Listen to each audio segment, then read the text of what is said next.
So a while ago, I do mean a while ago, probably 2 months or so, I got through watching the reboot of Digimon Adventure. That's right, the very first series of Digimon, which rebooted back in 2020, but it took them until this year to get the dub out. Yeah, it took them 3 years to get the dub out. Whatever. And it consists of 67 episodes. And to prepare this, I also had to watch the original again to compare the two and also contrast to see does this reboot have any relevance. Oh, relevance. Irrelevant. Yeah, I'm saying irrelevant. Relevance. I didn't say irrelevant, just say relevance. Whatever. Anyways, let's talk about this new Digimon reboot. It's fresh coat of paint, better animation, and people will ask, which one do you prefer? Oh, I actually prefer the new one over the old one. I was watching the old one. The old one had his perks, but I think the new one does things a bit better. Tai and the gang are here, but here things feel like they have bigger stakes at hand. When you're watching the original Digimon Adventure, you only really feel the Digimon world in trouble and stuff. And sometimes it can be all over the place. And it also has very repetitive, man. It's so repetitive in the old one. Like with the Digimon, the Digivolve 2, and the song, they keep playing the Digimon theme song over and over again. And yes, it was catchy, but then you keep hearing it every marathoning it. It makes you crazy. It does. Well, this one, the Digimon's transformations will change, and it's not so often. And the changes aren't just them spinning around and then they transform to something else. No, they give quality time for their transformations to make them feel special. In fact, when they go to certain transformations, certain theme songs play in a way. And not only that, yes, the openings and outros do have English versions, but the songs with the theme song that plays when they're battling stays Japanese. So there's that as well. Also, it's not as censored compared to the old one, and it's more focused. You see, in the old one, you had them all on a trip. They all in a way kind of knew each other while they're on a trip, and then they just went on this island and they all caught their Digimon and they see them evolving and stuff. Of course, you had My Otismon and Devilmon and stuff. And the adventures dragged out, even with some filler, to the point it was kind of annoying in a way. There's no Puppetmon, however. I do miss Puppetmon and the other evil Digimon generals of back in the day, but they're no more. The new ones is focused on Devilmon, Millenniumon, and Negamon. These are the three buddies. And I like that. I do miss the generals back in the day, but this one, the threat felt so big. You had the Digimon being conquered, destroyed, being corrupted and stuff, and the Digidescents had a better bond with their Digimon and also with their personal lives. The characters themselves, some of them have changed, and the ones that changed mainly is, I guess, Matt and Tai. Yes, these two are the two rivals, the fire and ice, I guess you'll say, of the group. And they change where their development is different. As I was watching the old one, Matt was a bit of a true lone wolf, kind of a jerk, even toward his brother in a way. And he even would try to challenge Tai and Agumon and stuff for a fight of leader and stuff. And like I said, he was a bit of a jerk.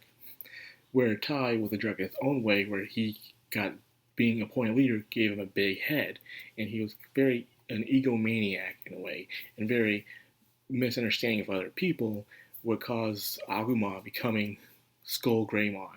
And by the way, there's no Skull Greymon in this one. I know I was pissed. Like, there's no Skull Greymon? How can you not have Skull Greymon? Come on, man. But there's no that. However, as Tai develops in a different way, there's no drama between the characters, I would say. Everyone seems to get along very well. So they took that away when it comes to the characters. And I would say that there's a less sense of danger for the humans than there are the Digimon in the new ones.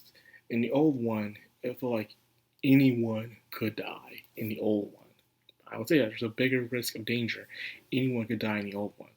Where in the new one, it felt like you only could be afraid of only the Digimon dying. And if they did, they'll just turn back to a digital egg. And there wasn't really much death in this one as well. So they kind of played it safe in a way. The only reason why I really like this one better is because it's, like I said, it's more focused and it goes on with the story and the characters. The characters I ended up liking more than I thought I would was Mimi in a new one, where Mimi didn't really have much of a role to play. She had the role where she wasn't the main center, but when she was extremely entertaining in a way.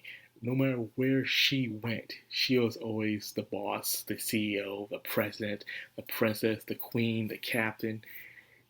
She always had some sort of high-ranking title wherever she went. She just knew how to just dominate people to the point where if Ty was not there, people would think Matt would take over. No, I think Mimi would take over because of how she just knew how to boss people around. And she wasn't mean about it. She was mostly funny. People just enjoyed how she had this optimism about her, this charisma, this flair and stuff. And Matt didn't really have it. Matt wasn't a jerk, but he was still a lone wolf. But he wasn't a jerk to his brother anyways. And speaking of the little ones, TK and Kyrie. TK and Kyrie are in this, but they have a more important role to play. They really talk about the celestial Digimons. The importance have to do with the ancient wars and them coming along. So this time, Palmon and TK and even Kyrie and her Digimon have this developing bond in a way where Palmon is having a self-discovery about himself, rediscovering himself, while Kyrie Digimon, which I always have a hard time remembering its name, is coming in terms of not just being just a warrior, but also a friend to Kyrie in a way. And these two little kids are trying to form their own bonds, to grow, become standing on their own 2 feet in a way. Kyrie, in a way, was never an annoying character, no, but she played more of a space cadet in a way in the beginning of the show for a good reason. She felt like something was always calling her, in which something was calling her, until she found her Digimon and became a celestial Digimon, which was amazing. Sora doesn't have much of a role. They're just best friends, and they don't really butt heads with Tai, like they kind of did in the old one. Sora would butt heads with Tai. It was different. Their bond was just good old friends this time around. The one with the least amount of development is Joe. Joe gets spit on, man. No one cares about Joe. He's brags about him being the oldest. That only puts you to shame that you're the least reliable of all of them. And you're studying to become a doctor, for God's sakes. Like, what the heck, Joe? Like, no one cares about Joe. Izzy, of course, becomes Ty's new best friend and stuff. He's very important of his role, of his data, him calculating stuff and getting certain information for the group. He does his best, and I do enjoy that much about him. So he also gets his own development, not just always relying on his brain, but also relying on other skills that he too has, that he does not realize it. So Izzy himself is great as well. I always enjoyed his bug Digimon. It was always my personal favorite because, the bug Digimon were mostly cool there. Of course, a T-Rex with missile launchers and flying wings was cool too, but just having a plain old bug, just being a bug, was just cool to me. That's just me. So all together now, the main baddies. The main one I would say that really pulled out was Devilmon and Millenniumon. Devilmon in more of a personal role when it came to TK and Angemon, where it turns out he was like the exact opposite of what Angemon was. Really his brother or friend, wherever it was hinted at, it was a part of Angemon. And coming to start terms with that everyone has a dark side to them, as long as a light. And they need to learn to control both, of humility. And then, of course, you had Millenniumon, which was this Digimon that was world-ending, which everyone was preparing for. You had this weird other Digimon just collecting data and and other materials to revive Millenniumon back. And it was a very big deal. This was looming around everywhere of Millenniumon's presence. So when they went to fight Millenniumon around episode 50, it was amazing. I really did enjoy it. So after they defeated Millenniumon, I'm like, well, what else is there left? And then he said, no, there's something a bigger threat than Millenniumon, which is Negamon. And Negamon didn't have much of an impact as Millenniumon did. Because the entire time wasn't really focused on Negamon, but more as the characters finding their sacred crests to help give their Digimon new power. But that was it. It was mostly focused on them going on their own journeys and learning something about themselves, gain a crest.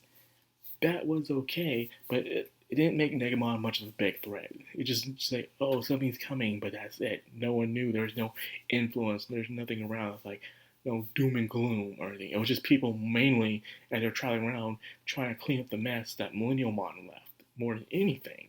So it was like, even when this is supposed to be the Negamon arc, Millenniumon's madness was still looming around. Like, no one really cared about Negamon. They're still dealing with the mess that Millenniumon left. So Negamon felt very irrelevant in the end. The battle was pretty epic towards the end, but Negamon kind of fell short. So one thing I would have to say is that Negamon didn't feel much of a threat, even though it was a bigger threat. It didn't feel as a bigger threat, in a way. It was just being talked about. Well, Millenniumon was being shown and talked about. Just talking about the war, talking about the after effects of the war, how it changed the Digimon world, and even affecting the human world. If wars could have started, just entire cities going down, for hours. Do you know how people could have died in hospitals, did die in hospitals because the power out for hours? There are people in hospitals who need that power to stay alive on certain hospital beds, and without that power, even for an hour, it can kill them. So yeah, a lot of people died. Missiles would have been launched, all that stuff with Millenniumon. You can feel the threat of Millenniumon. But after Millenniumon was stopped, you didn't really hear much effects what's going on in the Earth world, just the Digimon world and Negamon. Like, oh, Negamon's coming, but who's Negamon? Where's Negamon? Like, no one really cared. Now, as for the ending, it's also different. Where the first ending in the original series, they had to say goodbye so they can grow up and move on as adults and stuff. In this one, the Digimon went with them to that world instead. Like, nah, man, we'll let them stay with them. But also kept it open-ended just in case anyone wants to pick it up with a new remake of Digimon Adventure 2, which Digimon Adventure 2 was one of my personal favorites. Other people don't like it, but I enjoyed it. That's what I grew up with most. But there's also a movie coming out about Digimon Adventure 2, so I'm also looking forward to that. Yeah, and who knows, with this movie coming out, hopefully they might do a remake of Adventure 2. I don't think Tamers need to be remade. Tamers is perfect at this. Tamers is just that series that everyone talks about as the pinnacle of Digimon and stuff. I'm glad that they did this reboot in a way for it, because Digimon Tri was such a disappointment. It was terrible. You had to wait so long for those 6 movies, and it got more disappointing as each movie went on. It's like, what is this? This is dumb. I couldn't take it, man. The characters were just... Some of the characters I just did not care for, man. But that's just me. But anyways, yeah, the reboot is definitely a must-watch. There are some things you will miss. You'll miss the more Digimon villains, of course, along with the drama they'll have between the humans. But you get something in return of this place of more self-growth with the humans this time, the new one. So I highly recommend watching the Digimon Adventure reboot. Definitely a must-watch on this list. So I hope you guys check it out. And I hope you guys enjoyed the video. If you did, like, comment, subscribe, of course, hit that bell icon. This has been a background on Anime. Signing out.